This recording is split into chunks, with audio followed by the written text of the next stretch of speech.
হায়রে সন্তান, এই সন্তান পৃথিবীতে নিয়ে আসার ক্ষেত্রেও একজন বাবা কত কষ্ট করে মাকে 10 মাস 10 দিন যেভাবে কষ্ট করে সাপোর্ট দিতে হয়, আবার সন্তান পৃথিবীতে আসার পর নিজে খেয়ে না খেয়ে সন্তানকে মানুষের মতো মানুষ করতে হয়। এবং পিতার একজন সন্তান দুনিয়াতে আসার পর পিতা আর নিজের ভালো মন্দের কথা চিন্তা করেন না, নিজের পোশাক পরিচ্ছেদের কথা চিন্তা করেন না। এত কষ্ট করে সন্তান লালন পালন করে সেই সন্তান পিতার কবরের উপর লাঠি দিয়ে আঘাত করছে, এর থেকে লজ্জার বিষয় আর কিছুই হতে পারে না। আরে বেটা, ছোটোবেলায় যদি তোকে গলা টিপে মারতো তুই তো দুনিয়াই দেখতি না, তুই তো দুনিয়ার সৌন্দর্যই উপভোগ করতে পারতি না। যেই পিতা তোকে দুনিয়ার সৌন্দর্য দেখালো, তোকে মানুষের মতো মানুষ করলো, সেই পিতার কবরের উপর লাঠির আঘাত, একে আইনের আওতায় অবশ্যই আনা উচিত। আমার নবীজি একবার মা আমেনার কাছে গিয়ে বললেন, আম্মা জান, সন্ধ্যাবেলায় আমি যখন মাঠের মধ্যে খেলি, সকল সন্তানের পিতারা এসে তাদের সন্তানকে কোলে নিয়ে বাড়ির মধ্যে চলে যায়। আম্মা জান বলো, আমার আব্বা কই? আমার আব্বা তো কখনো আমাকে সন্ধ্যাবেলায় যখন সব ছেলেদের পিতারা কোলে নিয়ে বাড়ির মধ্যে যায়, ও আম্মা, ওই সময় তো আমার পিতা কখনো আমাকে কোলে নিয়ে বাড়ির মধ্যে আসলো না। আম্মা, আমার আব্বাকে দুনিয়ায় নাই। আমেনা ডাক দিয়া বলেন, আব্বা জান, তোমার পিতা তুমি দুনিয়াতে আসার আগে ব্যবসা করতে গিয়ে আর ফেরত আসতে পারে নাই।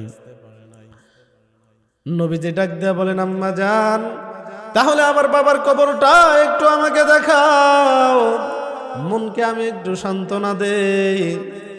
আমেনা দাসী উম্মে আয়মানকে সহ নবীজিকে নিয়ে চলে গেলেন বাবার কবর দেখানোর জন্য।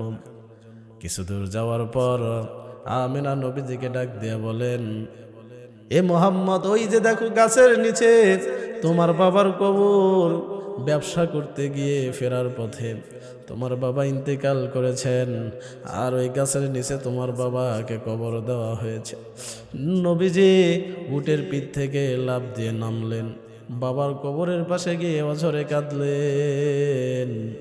আমি দুনিয়াতে আসার আগেই পিতা তুমি দুনিয়া থেকে বিদায় নিয়েছ। কান্নাকাটি করার পর মা আমেনা তাকে আবার কোলে করে উটের পিঠে উঠে বসলেন। ফেরার পথে আমেনা ডাক দিয়া বলেন, দাসী উম্মে আয়মান, বাহনটাকে একটু থামাও, আমার পেটে ব্যথা শুরু হয়েছে। মা আমেনা উটের পিঠ থেকে নেমে পড়লেন, বালির মধ্যে শুয়ে পড়লেন। শিশু মোহাম্মদকে ডেকে বলেন, এ আমার সন্তান, ও আমার কলিজার টুকরা, দুনিয়াতে আসার আগেই তোমার পিতাকে তুমি হারিয়েছ। তোমার কপাল মনে হয় ভালো নয় রে বাবা। এখন মনে হয় আমিও আর দুনিয়াতে থাকবো না, তুমি চির এতিম হয়ে যাবে। এই এতিম অবস্থায় তুমি দুনিয়াতে থাকবে। দাসী উম্মে আয়মান, আমার সন্তানটাকে তুমি দেখে রেখো। এই বলে আমেনা দুনিয়া থেকে বিদায় নিলেন। আমার নবীজি চির এতিম হয়ে গেল। ভাইজান, মা বাবা দুনিয়াতে কত কষ্ট করে একটা সন্তানের জন্য, যারা বিবাহ করেছেন তারা বুঝতে পারবেন। আর ওই সন্তান যখন পিতামাতার মনে আঘাত দেয়, ও মক্কা মদিনায় যতবারই হজ করুক না কেন, আল্লাহর জান্নাতে যেতে পারবে না।